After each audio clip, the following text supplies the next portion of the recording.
Amigos y amigas, bienvenidas a la Chuleta Osler otra vez. Vamos a continuar hablando acerca de la fisiopatogenia y la hipoxemia. En un video anterior, este video lo quedé debiendo, porque hemos puesto el video del Quick Sofa y del News del Muse. Teníamos que haber puesto este video antes, pero bueno, lo hemos trabajado un poco más, lo hemos hecho en horizontal, es un video específicamente para YouTube. Hemos puesto mucho más texto para tratar de explicar muy bien y vamos a hacer un repaso también de lo visto anteriormente para que no necesariamente tengas que irte al video anterior, que ya sé que es muy importante para la gente que pone videos en YouTube que vean todos los videos, pero bueno, a mí lo que me interesa es que el mensaje quede claro. Además utilizaremos las mismas ilustraciones, pero repito, hemos puesto un poco más de texto para explicar un poco mejor las cosas. Me interesa sobre todo que esto quede súper claro, ¿no? Cuando hablemos de la hipoxemia tenemos que hablar de ventilación, de perfusión y de cuando falla uno de ellos. Cuando falla la ventilación, cuando falla la perfusión, esto que denominan mismatch ventilación-perfusión o también llamado disociación ventilación-perfusión, ¿no? Seguramente habrás escuchado esto. Para ello utilizaremos este dibujito de aquí. Esta es una unidad alveolar, ¿no? Tenemos aquí el bronquiolo respiratorio y esto lo que representa es el tubo por donde viene el aire. Esto representa toda la vía aérea. Y luego tenemos el alveolo, ¿no? El alveolo nunca está solito, siempre está junto a otros alveolos, ¿no? Y son asinos alveolares. Y alrededor tenemos la pared alveolar que junto con el capilar y con el intersticio hacen esto que se llama membrana alveolo-capilar, que es por donde difunde el aire, el oxígeno, perdón, por donde difunde el oxígeno y el dióxido de carbono. El aire viene, solamente un 21% del aire tiene oxígeno, muy poquito, 5% de ese aire tiene dióxido de carbono, y lo que pasará es que la sangre que llega desde el ventrículo derecho a través de este capilar, rica en dióxido de carbono, ese dióxido de carbono es entregado a ese espacio alveolar, el oxígeno es tomado, entonces justamente el capilar cambia ese color azul, cianótico, lleno de dióxido de carbono, cambia este color rojo, donde la hemoglobina se llena de oxígeno, ¿no? Y resalta el rojo del hierro en la hemoglobina y vuelve aquí por las venas pulmonares. Y esto es muy interesante porque habíamos dicho en el video anterior también que si bien es cierto aquí la sangre llega azul, llega por arteriolas, ¿no? Estos son ramas de la arteria pulmonar y luego regresa por vénulas. Y estas son las venas de las venas pulmonares que llegan a la aurícula izquierda y luego al ventrículo izquierdo y luego se reparten a través de la aorta. Entonces el proceso de ventilación es el aire que llega a través de la vía aérea, del bronquiolo respiratorio, está aquí en el alveolo y luego sale. Y la perfusión es el intercambio gaseoso que ocurre en el capilar. Entonces tiene que haber integridad de la vía aérea y tiene que haber integridad de la circulación del capilar, de la membrana alveolo-capilar y de la tensión arterial en esos capilares. Si hay muy poca tensión, no va a haber intercambio gaseoso. Si hay demasiada tensión arterial, pero sobre todo gran vasoconstricción, o si está ocluido el paso de la sangre por esos capilares, no va a haber perfusión. Y eso es lo que vamos a tratar de hablar hoy día. Repito, la ventilación es el paso del aire por esa vía aérea íntegra y la perfusión es lo que ocurre en el capilar, en ese intercambio gaseoso. Entonces puede haber un fallo de la ventilación donde solamente hay perfusión, o sea, no llega aire, sigue circulando oxígeno por esos capilares, pero no se oxigenan. Y puede haber un fallo en la perfusión, donde puede haber continuo paso del aire, entra y sale el aire por la vía aérea, pero si no hay circulación, no hay intercambio gaseoso, ¿no? Entonces, estas dos cosas reciben un nombre. Vamos a empezar con el fallo en la ventilación, ¿no? Cuando falla la ventilación, esto es lo que se denomina cortocircuito o shunt, que seguramente habrás escuchado mucho. ¿Por qué se llama así? Y ya vamos a ver por qué. Porque normalmente el fallo de la ventilación suele ser en una parte del pulmón, donde no llega suficiente aire, como por ejemplo una neumonía lobar, ¿no? O puede llegar un poquito de aire, no todo. Llega un poquito de aire lo suficiente como para que haya algo de intercambio gaseoso y sobre todo porque la persona puede compensarlo con hiperventilación, con taquipnea. Pero habrán otras zonas pulmonares donde haya mejor intercambio gaseoso y se va mezclando sangre a donde llegó el aire a donde no llegó el aire. Y entonces se mezcla sangre no oxigenada con sangre oxigenada, ¿no? Y este es un dibujo perfecto para poder explicarlo bien, ¿no? Entonces aquí lo que tenemos en este dibujo es un bronquiolo respiratorio con un edema alveolar, con una disminución de la luz, con broncoconstricción, con moco, ¿no? Moco que ocupa, este espacio puede ser ocupado por moco, pero también puede ser ocupado por agua, por cuerpo extraño o por sangre. Eso ya lo veremos más adelante, ¿no? También puede ocurrir que no haya fuerza para mover el tórax, ¿no? Entonces puede haber un broncoespasmo, como en el caso en el EPOC, en el asma. Puede haber sangre, como una hemorragia bronquioalveolar, que es una cuestión terrible ver a la persona que se está ahogando en su propia sangre. Y sobre todo esto ocurre cuando hay procesos neoformativos, donde se erosiona una arteria bronquial y la sangre empieza a abocarse al bronquio y es terrible. Puede ser un tumor, ¿no? Un proceso neoformativo, pero también, a lo mejor no está dibujado, pero también puede ser un trastorno neurológico neuromuscular. Si no hay el estímulo para poder mover, o si no hay la fuerza para poder mover el tórax, simplemente el aire no va a circular porque no se va a mover el tórax. Pero si cambiamos el foco del bronquiolo al alveolo, pues imagínense, si el alveolo está ocupado por agua, si está ocupado por secreciones, ¿no?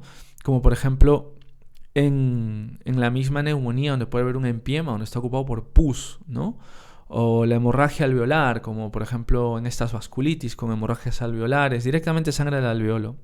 O simplemente el alveolo queda colapsado por una atelectasia, de nuevo los problemas neuromusculares, una atelectasia compresiva, como por un neumotórax, por ejemplo, ¿no?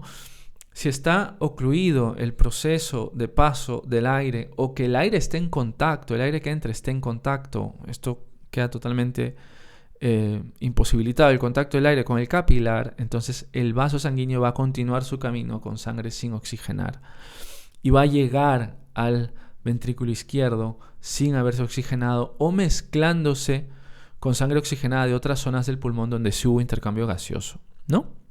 Entonces esa mezcla es lo que llaman cortocircuito o shunt. El paso de sangre sin oxigenar que llega al ventrículo izquierdo, ¿no? Porque no hubo un intercambio gaseoso. Cuando hay un fallo ventricular izquierdo, es decir, si se para el corazón o si falla el ventrículo izquierdo, hay dos cosas, porque si no hay una fracción de eyección sistólica, es verdad que no va a haber sangre circulando efectivamente por el capilar alveolar, pero también ocurre una cosa muy interesante, que es al fallar el ventrículo izquierdo aumentan las presiones retrógradamente, aumenta la presión en el capilar alveolar y hay un edema alveolar, ¿no? Este es un edema agudo de pulmón por fallo ventricular. Entonces el problema puede ser mixto. Entonces el edema agudo de pulmón es resultado de un fallo del ventrículo izquierdo y también puede ser una causa de shunt, ¿no? Donde justamente por eso, cuando hay una insuficiencia cardíaca agudizada, lo que hacemos es mejorar el aporte ventilatorio, tratar de que el paciente no se canse, aumentar la presión en el alveolo para que haya intercambio gaseoso, ¿no? Eso ocurre en el edema agudo de pulmón poniendo al paciente ventilación mecánica no invasiva. Pero también hay otro tipo de shunt. Recordemos que shunt lo que significa, como tal en inglés, es el paso de sangre no oxigenada directamente a las cavidades izquierdas. Pues puede haber un bypass del pulmón, ¿no? Y puede ser que haya una comunicación intercavidades y más presión en el lado derecho que en el izquierdo, y la sangre al llegar al ventrículo derecho pasa directamente, o a la aurícula derecha, pasa directamente a las cavidades izquierdas a través del corazón, con una comunicación, ¿no? Una persistencia foramen oval, una comunicación ventricular izquierda, una comunicación interventricular donde ya hay fallo ventricular izquierdo, hay insuficiencia del ventrículo izquierdo y hay gran presión en el ventrículo derecho. Entonces la sangre pasa al lado izquierdo. Estos suelen ser en etapas evolucionadas ya de comunicaciones interventriculares. Lo que quiero que quede aquí claro es que shunt es paso de sangre no oxigenada a las cavidades izquierdas. El cortocircuito es lo mismo, pero habla de una mezcla, ¿no? Una mezcla de sangre no oxigenada con sangre oxigenada, y suele ocurrir por un fallo ventilatorio, ya sea a nivel de la vía aérea o en alveolo. El aire que ha entrado a ese alveolo no entra en contacto con el capilar, ¿no? Así, a manera de resumen, podríamos decir que las causas son broncoespasmos, hipoasma, ¿no? Un cuerpo extraño que puede ser en el bronquiolo, en el bronquio, ¿no? Que puede ser moco, que puede ser un proceso neoformativo, o puede ser a nivel alveolar una telectasia con pérdida del espacio alveolar o ocupación por moco, por pus, por sangre, por secreciones ahí dentro del alveolo, ¿no? Y el paciente puede compensar esa hipoxemia hiperventilando, tratando de aumentar la presión en la vía aérea. El aire se mueve más. Y es verdad que la hipoxemia puede persistir. Inicialmente el precio que se paga es lavar dióxido de carbono. Al inicio hay alcalosis. En lugar de haber acidosis. Entonces al principio hay hipocapnia, ¿no? Entonces cuando hablamos de shunt, de cortocircuito, estamos hablando de hipocapnia. Y la solución es eso, es restablecer el flujo, desobstruir la vía aérea o mejorar el paso del aire, broncodilatar o aumentar la presión en la cual entra el aire, aumentar el PIP, ¿no? Con un ventilador no invasivo o invasivo, aumentar la disponibilidad de oxígeno. Acuérdense que el aire que entra es 21% oxígeno. Si lo aumentamos a 50, 60, 70, va a ser irritante para el pulmón, pero transitoriamente como paso intermedio podemos mejorar la oxigenación de sangre. Vamos a hablar ahora de la alteración de la perfusión, ¿no? Entonces, esto es si es que en lugar de la ventilación falla la perfusión y entonces nos quedamos con un tubo por donde solamente pasa aire pero no hay intercambio gaseoso. Entonces, como no hay intercambio gaseoso pero no hay un proceso biológico de paso de sangre, pues parece que le llaman a esto espacio muerto, ¿no? El aumento del espacio muerto por una alteración de la perfusión. Y este dibujo es perfecto para tratar de explicarlo. Vemos como la vía aérea parece que está íntegra, no hay una ocupación alveolar, el alveolo está abierto y permeable, pero vemos que la pared alveolar, la membrana alveolocapilar está dañada o edematizada u ocupada. Y los vasos sanguíneos capilares están obstruidos, ocupados por una trombosis o están muy finitos por una vasoconstricción intensa. ¿Qué significa esto, no? Entonces, cuando falla la perfusión, falla la circulación. Hay un trastorno circulatorio, ya sea por hipotensión en esos capilares, ¿no? Como sería un fallo ventricular, o por hipertensión con gran vasoconstricción. Si hay mucha constricción, no va a haber paso del aire. O por una obstrucción, por ejemplo, por una trombosis. Una trombosis, un tromboembolismo. Sería un tromboembolismo, ¿no? Un trombo que en realidad es un émbolo que viene desde las piernas o que se ha formado dentro del corazón, ha entrado a la arteria pulmonar y se ha quedado enclavado en las arterias o en los capilares pulmonares. Pero ojo que este émbolo no necesariamente es trombo, no necesariamente es sangre, puede ser una embolia grasa, ¿no? Que también se queda encallado en los capilares. Y al interrumpirse la circulación, pues no solamente que no hay intercambio gaseoso, sino que hay un verdadero infarto pulmonar. Esto condiciona que exista un infarto pulmonar. Pero también puede ocurrir, por ejemplo, que el ventrículo derecho simplemente no se llene, ¿no? Si, por ejemplo, tenemos, y si miramos el cursor, estoy tratando de hacer aquí un dibujo de un derrame pericárdico enorme o un hemopericardio enorme con compresión del ventrículo derecho, con taponamiento cardíaco, o si hay aumento de presión en el tórax, como un neumotórax a tensión, puede haber un problema obstructivo a la hora de llenarse el ventrículo derecho y tampoco va a haber circulación. Y eso también puede generar un fallo circulatorio general a nivel pulmonar, que es como finalmente ocurre la parada cardíaca en los casos de taponamiento y neumotórax a tensión. El corazón no se llena, no hay circulación, no hay diástole, no hay sístole, ¿no? Pero luego también lo que quería que entendamos es que no solamente es una cuestión de capilar y de circulación, sino que también puede ser un daño de toda la membrana alveolo-capilar. Si la membrana alveolo-capilar no funciona, por más aire que metamos, no va a haber intercambio gaseoso, ¿no? Y esto es lo que suele ocurrir en las neumonías intersticiales, en las neumonías intersticiales bilaterales como las neumonías por influenza o las neumonías por COVID. Se daña la membrana alveolo-capilar y ocurre lo que se llama síndrome de estrés respiratorio del adulto.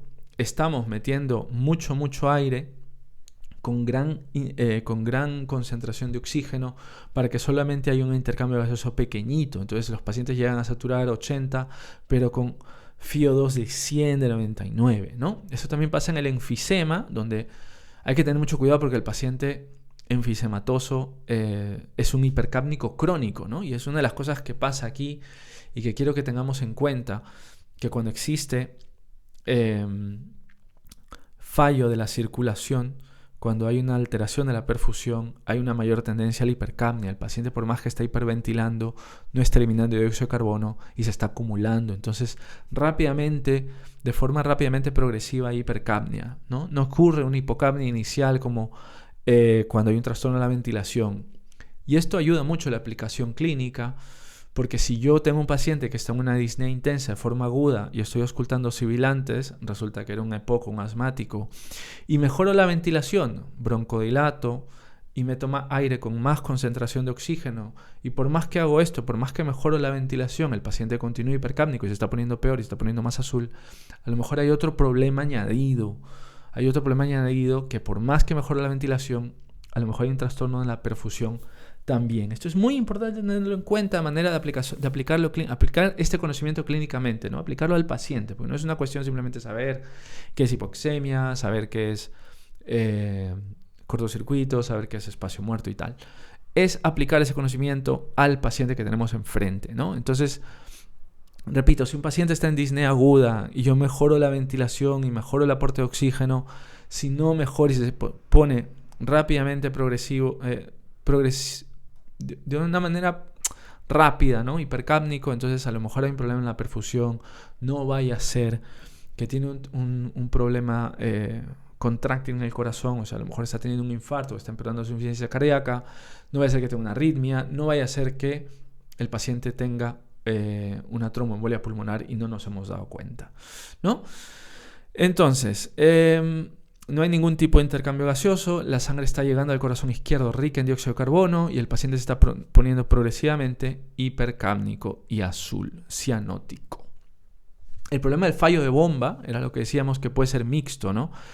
El problema de fallo de bomba, si hay un infarto ventricular izquierdo masivo y deja de funcionar el ventrículo izquierdo y tengo un fallo en la fracción de eyección de repente, va a haber una congestión retrógrada con edema alveolar y una alteración de la ventilación. Pero también va a haber una circulación inefectiva, una hipotensión tan brutal que no va a haber circulación ni perfusión adecuada. Entonces el problema es mixto, ¿no? Eso tenerlo en cuenta. Al final estos nombres que aprendemos en la universidad y que se aprenden y se refuerzan en la residencia se reducen a dos cosas, ¿no? Se reducen a entender lo que es la hipoxemia por un trastorno ventilatorio y a mejorar la ventilación y el shunt como shunt. O sea, el shunt como tal es sangre no oxigenada en cavidades izquierdas. Entonces, por más que tenga un aumento del espacio muerto, pues igual voy a tener shunt, ¿no? Entonces, si bien es cierto, tenemos fallo ventilatorio, shunt, fallo de la perfusión, espacio muerto, recordemos que como concepto el shunt es sangre sin oxigenar en cavidades izquierdas, ¿no? Y que si tenemos un problema en la perfusión y hay un shunt completo, incluso intracardíaco, por más aire que yo le meta a la vía aérea, si no hay intercambio gaseoso, no va a haber mejoría del paciente. Entonces, si hay destrucción de la membrana alveolo-capilar, si hay una tromboembolia pulmonar, por más aire que yo le meta a esa vía aérea, si no hay intercambio gaseoso en el capilar, no va a haber mejoría y el paciente va a seguir hipoxémico e hipercápnico. Entonces, espacio muerto, fallo en la circulación capilar o fallo en la membrana alveolo-capilar, una tromboembolia, una hipertensión pulmonar o hipotensión brutal, una alteración de la fracción de la eyección o por fuera un taponamiento, el enfisema, el distrés respiratorio del adulto cuando hay destrucción de la membrana alveolo-capilar. La taquipnea no mejora la hipoxemia en caso de aumento del espacio muerto y la solución viene a ser a restablecer la circulación y reclutar alvéolos sanos. ¿Qué significa esto? Y esto lo veíamos mucho en el COVID porque veíamos mucha síndrome de distrés respiratorio en el adulto, ¿no? Cuando el paciente está en decúbito supino, la sangre tiende a bajar y el aire a subir.